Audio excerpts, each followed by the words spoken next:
how are you going? How's preseason? Yeah, preseason's been really good. Yeah. It's first week in, or just starting our second week, so it's been really good. The girls had we had a bit of a camp last week, so it's all real for a lot of the girls, which is good. Yeah, that's good. Is there anyone that's standing out for you just yet, or not really?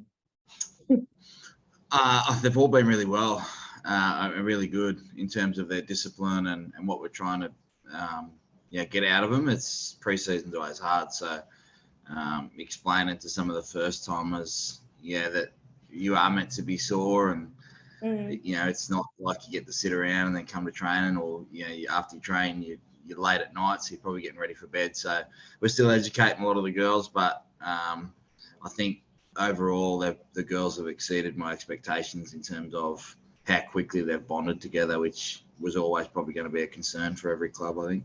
Yeah, definitely. No, that's awesome. That's good to hear. Okay, so I know you said that you have a lot of thoughts on game one. So I guess I'll just reiterate. So Queensland won 18-10 last Thursday. Unfortunately, a lot of the spotlight was on the amount of errors that were made by both teams.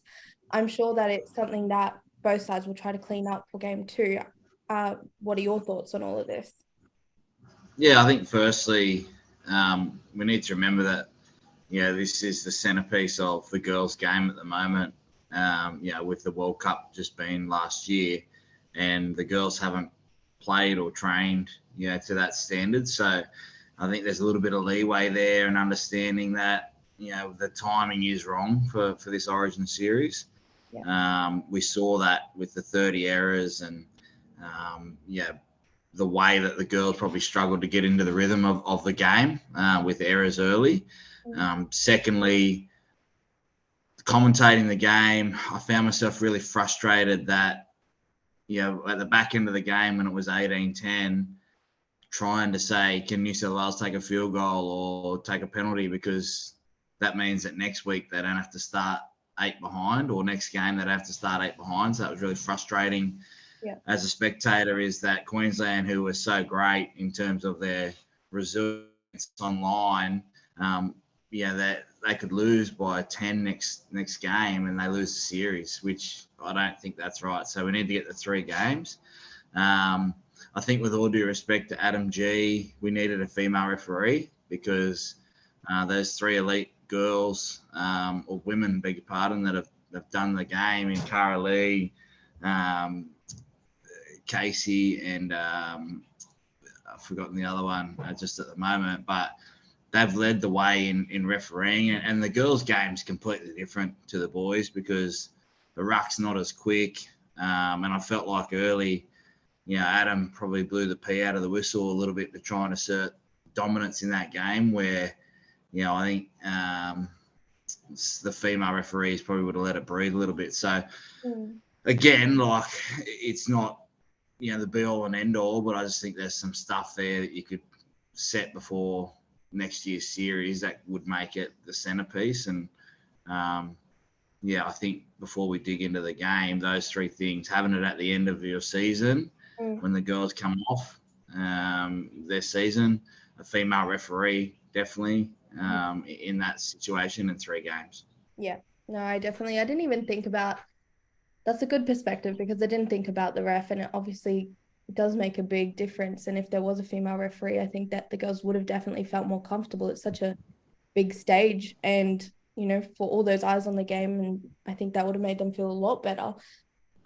Obviously there were late changes. So there was a late shuffle to the team: Talia to center, Kennedy to prop, Brooke Anderson off the bench into lock, and Kezi moved onto the bench, and Quincy Dodd added on the bench. What are your thoughts on these changes, and do you think that it's something that they had already intended on doing? I personally wouldn't have done it that way. I think when you've got a squad there with someone of a specialist position like Tegan Berry, I think that she would have been on the wing, outside Jess. That to me probably is a less fuss around moving people around and sticking people into their position, because you saw as the game went on, Jess became the strike centre, but she was on the wing. So, unfortunate injury to Izzy. So I think, and it's when we talk about this stuff, it's hard, people will get offended and all that kind of stuff. But I think if you just look at it from an analyst point of view, Fui's done such a great job in, being a utility for the Jillaroos. She's a real footy head, so she understands every position. But you were taking Jess out of the game. I felt like putting her on the wing, in that position, and she's such a power athlete. So the other part, you move the forwards around. I felt like when Queensland picked their team, rather than try and match them and go a little bit more mobile, I would have gone a little bit bigger and probably had Ellie Johnson in there, and lay a platform. So I would have left Fui on the bench, brought Ellie in, and put Tegan straight to right wing, which less fuss, less changes, and you let Ellie pick out Ali. With my New South Wales hat on, obviously, you let her pick her out and try and get her to make some tackles early, because I felt like, although Ali missed 6 tackles, we didn't probably work her over enough to the point where she was fatigued with the ball. So that's what I would have done. Yeah. What do you think is the best position for Talia? Right now, I think I would love to have seen her at 14, because I think she comes off the bench and is allowed to fill in anywhere. For me, she's a 6 / centre, but she hasn't played a lot of centre. But I also liked her at 13. I think that she could play that potentially Ali Brigginshaw style, where she distributes the ball. She did it for us against the Broncos last year and at the Dragons. And she's got a real understanding of, she's a competitor, but she knows that she's still learning her craft. So she's open to trying all positions. But I just felt she probably didn't get a chance to get into the game the other night because of those chops and changes. So her position is, for me, is probably a joint between education and still being a half, but also that utility value is priceless, because once Izzy went down, they had to reshuffle some more, whether she could have just come on and gone to right centre. Yeah, no, that's so good. Centre, sorry. Yeah, no, I agree. I think that would have been a good decision to have made. In the first 15 minutes, New South Wales only had about 20% possession, but they only conceded 4 points. And then once they got the ball, they scored on one of their first chances. I guess that's something that they can take into the next game, right? Yeah, well, Queensland, burnt their challenge in the first minute. They had a clear plan to move the New South Wales pack around with Ali ball playing in the middle. There was a lot of 2-pass carries. So New South Wales, through errors of their own, had to defend their own line. I thought they did that pretty resolutely. And then, to go down and score the way they did, I think it had them right in the game. But you spend up a lot of juice in that early part of the game, and Queensland just kept turning up. Queensland just kept turning the Blues away, and when the Blues sort of surged right at the end, you felt like that they were going to probably get a try late and add some drama. But Queensland were very disciplined in where they handed over the ball down their end, and I felt like they probably stuck to their plan a little bit better than what New South Wales did. Yeah, I think Queensland definitely looked good off the bat, and they maintained that, hype throughout the whole game. And yeah, you're right. At the end, I think Ali Brigginshaw she said that they were a little bit scared towards the end about New South Wales potentially scoring another try. And then, Robinson also scored that try on the left edge, and it seemed a lot like really disconnected, even with Kelly on the field, and it was a 3-on-3 situation. But Tamika Upton's cutout pass led to Julia Robinson's first try. So yeah, I think that there's a lot of work, but I think that they're doing really well. Obviously, there were some disruptions to New South Wales back 5, and I think that a lot of the hype going into the game was how strong it was. But I think actually Queensland back 5 got the better of them. Do you agree with that, or am I being too biased? No, I think you're right. The first try was a quick play of the ball, and if you go back, Ali goes to hooker, and Tamika spots a quick play of the ball down the short side, which is a play that she loves to do on a quick one. She, rather than hang on the long side, she's really developed her game as to getting her hands on the ball and playing there. And, there was it was a really slow or fast retreat, but in terms of slow to get back and have a look up for that first try. And that's how Queensland started. They moved New South Wales around and they were controlled with that. And when you matched up the back fives, you probably looked at New South Wales and thought, wow, that's arguably, probably one of their best back fives they've put out. And those girls have been around for a while. But I think that the Queensland wingers and centres stuck to their plan a little bit more and found themselves, essentially their spine got them in the game, their back five. And, the way that Tamika played and followed, if you go back and watch just Tamika, the way that she followed the ball around and followed Ali around, you can see why they were successful. So I think if you look at the other side, New South Wales probably at times looked a little bit disjointed in their spine in terms of all being on the same page. Their last plays put them in a position where the back five for Queensland could probably get their set started, whereas Queensland were disciplined in what they were doing and, really hard for Emma and that to get into the game. So I think definitely going into game 2, you'll see a better kick plan and organisation on last play so that those back five for Queensland are limited. Well, that's what I'd be doing, is making sure that you have a kick plan and understand it and explaining to Jessie and Rachel that, where we turn the ball over in the first minute of the game is just as important in the second minute, in the 70th minute of the game. Yeah, I guess the fifth tackle options didn't really seem to go to plan for New South Wales. How would you address that, and would you make any changes to the halves? Well, I think now it's too late. If you're going to do that, you're looking at combinations and that spine of, Keely, Rachel and Emma have played together all last year, so they shouldn't have a problem being on the same page. I felt like Jessie and Rachel weren't on the same page with their kick plan.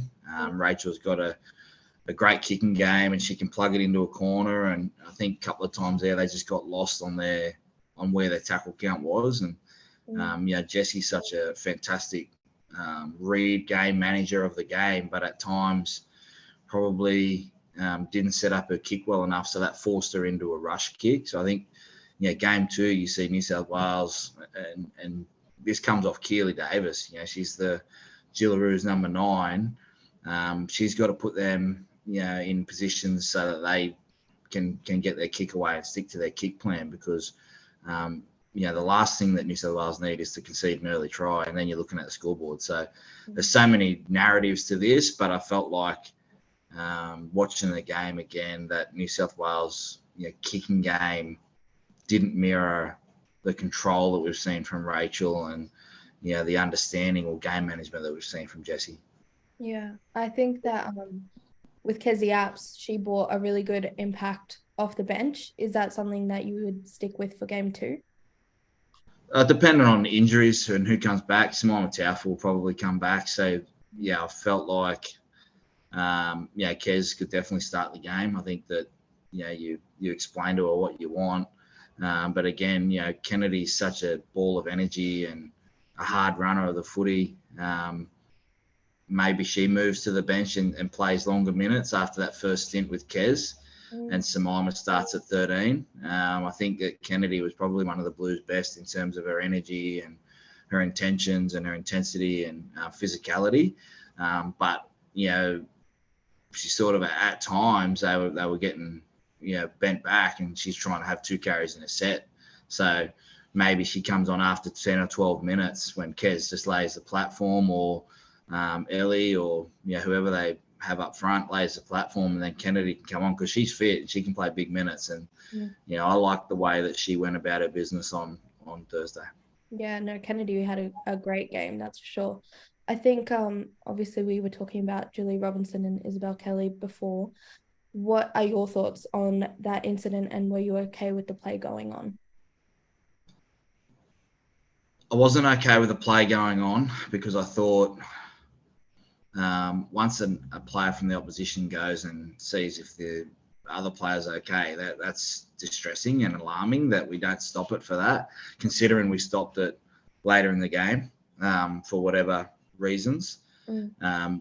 I probably was okay with the contact in terms of it being an accident. These things happen. It wasn't a dead set plan. It wouldn't have been on the tip sheet to go in and get Isabel Kelly. I think it was just one of those things that in a contact sport happens. But the whole storm of it being that Queensland scored off the back of it. If they don't score, maybe it sort of washes away a little bit, I guess. But I definitely thought play should have been stopped. That's what the rule was brought in for, is those serious injuries. And you could see that Izzy was distressed and distraught and needed some medical attention straight away. So definitely should have been stopped, but I thought it was an accident.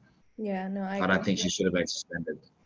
Okay. Yeah, I think that it's definitely 50-50 on our page. A lot of people are saying, yes, she should have, and then no, she shouldn't have. I guess you have to establish, the consecutiveness of how we're going to, do those, I guess. But it's not to say to Julie Robinson, you're suspended for 2 games. That is not worth 2 games. We can't have the same charge sheet as the men's. These accidents happen. We see multiple concussions every week of blokes going into tackles where they cop an elbow or someone's come up and there's nothing on purpose. Izzy was bent down getting ready to make a tackle. Julia's protected herself, which is she's allowed to do as a ball runner. I just find it, I don't think it was worth 2 games. I don't think it's worth suspension, let alone 2 games. Yeah. Well, obviously she's taken the early guilty plea, so China Palata will take her spot. Given that she was in Game 1 squad, do you think that that'll be a bombshell for Queensland, or do you think it'll work well? Yeah, look, Queensland are an experienced squad. Having known Ali for a while and had some really good footy chats with her, and they're in a position now where they want to win in front of their home crowd. They get an 8-point start. So when you bring someone else into the squad off the back of a win, it's a bit easier to change than New South Wales, who maybe have to bring someone in or change a few pieces around, whether they wait on Tiana or whether they bring Tegan in. I think it's going to be really interesting on how early they make that call. But it's easier to make a change and bring someone into the winning side, especially after how well those back five played for Queensland. Yeah, for sure.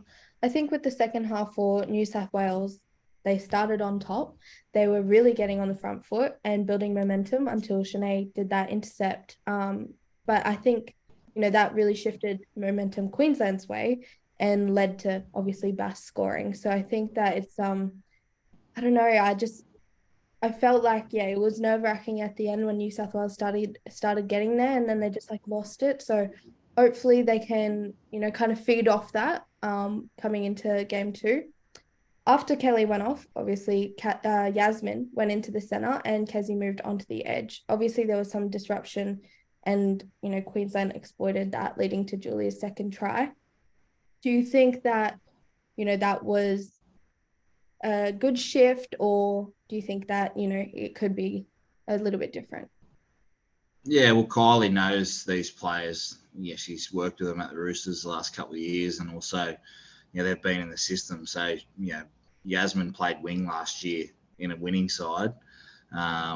Whether, she was comfortable at centre or not, I think she's just shifted a couple of positions out, from where she plays for Newcastle. So it was just one of those plays. I think if she looked back at it again, she'd want to keep going forward and make the tackle and back herself. But the only other option is you maybe could have put Chapo into centre, which she's played a lot before, and had Yasmin on the wing, which she played last year.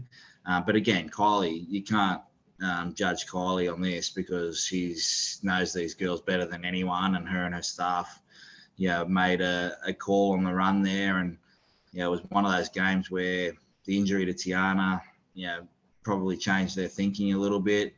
And then the injury to Izzy, that it's hard to plan for that kind of stuff as a coach. So I think that New South Wales, to win Game 2, they'd be definitely a apart from planning their last plays a little bit better, I think they've got to find a way to get Emma into the game down in the strike zone, because the one try that they did score was off a set piece, but it felt like that the right side sort of had their plays for New South Wales, and the left side had their plays, but there was no one linking to Emma to be able to get the ball, and that comes through combination and talking, and where you start your sets and where you finish your sets. Whereas you look at Queensland, I felt like Zahara Tamara kicked well. Taryn Aiken probably had a quiet game, considering we know that she's one of the best players in the world. So with Ali controlling their spine's got 5 in it. It allows their hookers to just stand and pass. And then Tamika just sort of floats, but Tamika had a lot more involvements in the red zone. So I think Kylie and her staff will be wanting Emma to get more involved, and maybe that is pairing up with Rachel on the right, and then hitting back to the post and then doubling down on a play with Jessie, but they're going to have some plays where Emma just gets a chance to use her speed and her skill. Yeah, no, I agree. I think that's really a really strong perspective. Personally, I would have loved to see more involvement from Dodd and Manselman coming off the bench in those hooking roles and taking advantage of the tiring forwards. I think that Dodd had 1 run and Emma 2. Is that something that you think was underutilized? Yeah, well, firstly, Emma, I think their interchange, they had a couple of, I think they had a HIA maybe in that game, and they moved things around, and Ali, that probably substitution had to change a little bit, and then you've got Destiny who can play anywhere, so that may have affected Emma's game in terms of how she got into the game. And sometimes when you come on off the bench, you don't have the ball for 5 minutes, so then you might be gassed and you might make 10, 15 tackles, and then the coach sort of maybe panics a little bit and gets your starters back on. So I feel like for New South Wales, though, Quincy had such a big Harvey Norman season that maybe, again, their interchange was probably thrown out a little bit with Izzy getting hurt and having to move people around. They had to save some for the forwards. But I felt like, Quincy and Keely have shared that hook and roll so well that maybe she could have got on a little bit earlier into the game and helped around the ruck for New South Wales because there was definitely some opportunities there, and she brings people onto the ball really well, and then you could have had Keely potentially finish the game. So, but again, really hard for those girls that play 14 or hooker to come on and in 8 minutes try and make an impact. Especially when New South Wales were chasing the game. Mm-hmm. No, I agree. I think looking ahead to game 2, how would you approach it as a coach, or even as the players? What's the mentality? Both the coaches said in the post-game press conference that they're not worried about the points. They're just going to focus on winning the game. But how would you approach that? Yeah, well, I think definitely the start has to be the focus for New South Wales because subconsciously you can talk about, we're not going to talk about points, but there'll be one person in that group if Queensland score first and they lead 6-0 that's going, we've got to win by 15 now. Yeah. And then all of a sudden, if it gets to 10 or 12, then it becomes a really, really hard task. So I'd be focusing on the start. I'd be making sure that we're disciplined and probably map out how we want to start our game in terms of our first 5 sets, exactly what we want to do. And then the first time we get down in good ball, I want to script it to the point where everyone knows what we're doing. And it doesn't matter if we don't score. But what it does is gives everyone confidence in where we want to be and how we want to start the game. So for me, I'd be scripting the first 5 sets of yardage to a T, and then the first 3 sets in good ball, I'd be scripting that out so that we follow it right to a T and not worry about the points. Because if you go down there and you fire a trick shot first set and it doesn't come off, things start to snowball. You're on tenterhooks the whole game, right? So with the points thing, so I'd be scripting the start. Do you think that there is a player that will kind of, if New South Wales are down first, come in and kind of change that momentum and focus to get them back into the game? Yeah, I think Kennedy Sherrington could do it, depending on whether she starts or not. But, the pack of her and Samaima and Millie in the middle, is really appealing. I think that Keely Joseph was, probably one of the best players, if not the best player, with Tamika Upton, I felt like in game 1. So, the New South Wales forward should take that personally, that she was able to, play such a good game, because you very rarely see forwards get men or women of the match, player of the match. So, but I think Kennedy could bring that energy off the bench and change the fortunes, similar how she did in the World Cup final. 100%. I think, do you have any changes to the Game 2 squads? Obviously, we'll have to see what happens with Kelly, Panatani, and potentially even Samaima will be fit. So what changes would you make? Yeah, I think, for New South Wales, it'll rest on whether Tiana is fit. If she is, I have no doubt that she'll play. And same with Izzy. So their back five probably stays the same. If not, I think Tegan Berry's shown that she's an elite finisher in our game at the moment. And, her speed, I think, you can't buy speed. So I'd have her on the wing if Tiana's not there. I think Izzy will be okay. But if she's not, I'd have Chapo into the wing and Yasmin onto the wing to get your set started. And then your back row, you could easily bring in Shea and Olivia Koenig, keep that the same, halves the same. You've made a commitment to those girls at the start of the series. I don't think it's a little bit different to the men's. They've been working together. I think you bring someone else in now, maybe that doesn't go the right way. So I'd keep, and then my bench, like the forwards, I'd have Samaima. I'd have Kezi and Millie start, and I'd have Samaima at 13, and then my bench would be Fui, Ellie Johnson, Shea, if she's not back row. Brooke Anderson, I thought was pretty good, and Kennedy. Yeah, perfect. You wouldn't make any changes to Queensland? Obviously, they won the game, so keep them the same. Yeah, no, I think that the good thing for Queensland is, like, Taryn Aiken had a quiet game, and Varney had a quiet game in terms of her standards. So that's the scary thing for New South Wales. I think that they'll stay the exact same. Obviously, they'll have to make a change in the wing, but maybe there might be a bolter that comes into their bench part. But they were outstanding. They were resilient. They hung on defensively for long periods in that game one, and they just wait and took their opportunities. It was very similar to the men's, to be honest. So I think when you look at how do you beat Queensland, you got to hold the ball, plan your last plays, and I think some more change of direction from the halves early, rather than trying to go for the big play.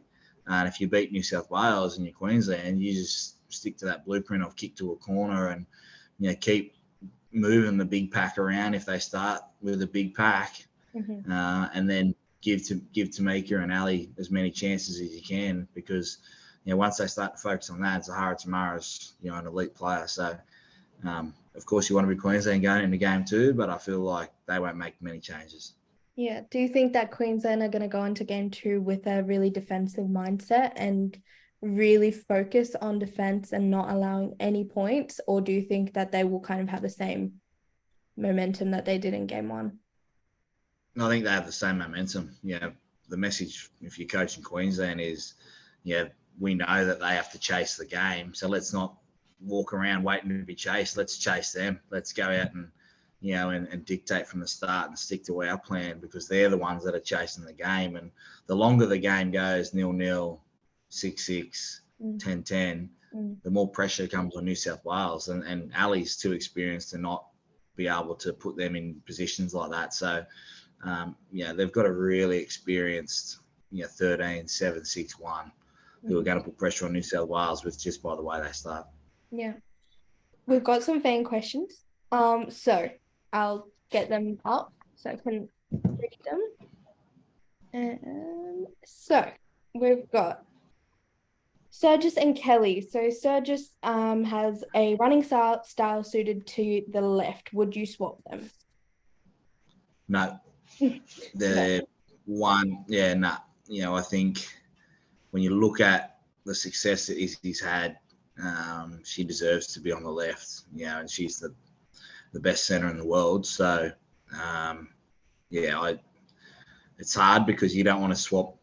It's not just the attacking style; it's defensively and what they bring and how they feel, comfortably on that left edge. And if she's protecting Jessie, then I'd leave her on the left.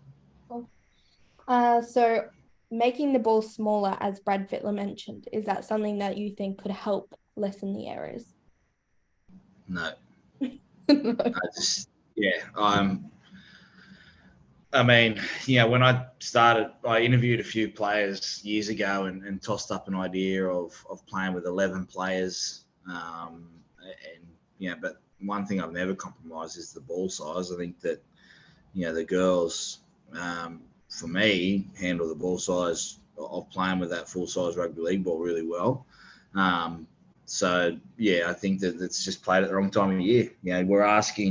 We'd be essentially equivalent is saying to the boys, hey, go and train, play 3 games, and then you're into Origin. Yeah, I agree. I think that what are we expecting? Yeah. What are we, there's going to be errors. It's just natural. These girls have come out of a World Cup, long seasons in Harvey Norman and BMD, and then we're asking them to play at a high intensity that's well above Harvey Norman and BMD. They haven't even played NRL yet. Yeah, no, I agree. We did actually end up going to some BMD games and they were great. I think that it is nerve-wracking not having, like, some of the players obviously not having that time to have those consecutive games and then being pushed into a situation like that. I think that there has to definitely be some leniency. We've got a Tegan Berry question. I know you were saying that Tegan Berry would be great on the wing. So how close do you think that Tegan Berry is to an Origin debut? Yeah, well, I'm a bit biased here, obviously. She's. I would have played her. Yeah. There's when you watch enough footy, you realise there's players that do things that other players can't do. Mm-hmm. And again, I am being biased, but Tegan Berry is one of those players. Yeah. So this player I did meet, and I can tell that she's got a really funny personality. Thoughts on your favorite player, Taylor Curtis? From Taylor Curtis. Taylor's. I guess this is a really tough year for Taylor. Become really close with her, and we don't want to see anyone with injuries. But she was the test dummy for what the CBA and that came about. So, I'm loving to get to know Taylor, and I'm encouraging her to be a part of our program in other ways and stats and stuff like that. So, I don't know if she's smart enough for that yet to count tackles, but we might see what we can do throughout the year. But I'm loving getting to know Taylor. She's a really special person, and I'm enjoying her company so far. Yeah, she's a great girl. She definitely made me feel special. We were standing at the BMD game, and I mean, now it's kind of weird. I get, people come up to me and recognize me, and it's something I'm not used to. And Taylor Curtis just, like, I literally looked away and then turned back, and she's right next to me, and she's like, "Oh my God, you're the NRL watch girl." I was like, "Oh yeah, I am." And she's like, "Oh wow, you're so much shorter than I thought you'd be." She's definitely great. She's got a good personality. I think, that's the end of the questions. Is there anything else that you think we should cover about Origin Game 1 or going into Game 2? No, I think it's the way that we're looking at the game right now.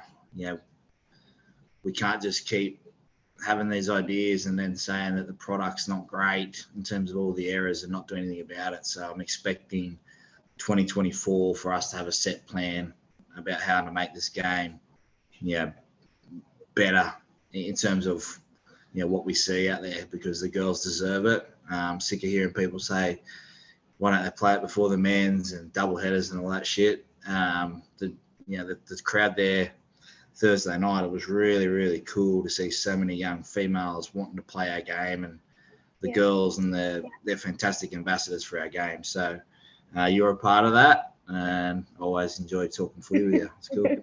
Thank you. I think, that's the end. I don't have anything else. So thank you so much again for giving me this time. I really appreciate it. We're obviously trying to get the podcast going. So I really appreciate it. This will be great. And I think a lot of the followers are excited to hear what you've got to say. Cool. No stress. Enjoy it, and talk to you soon. You too. Bye. Bye.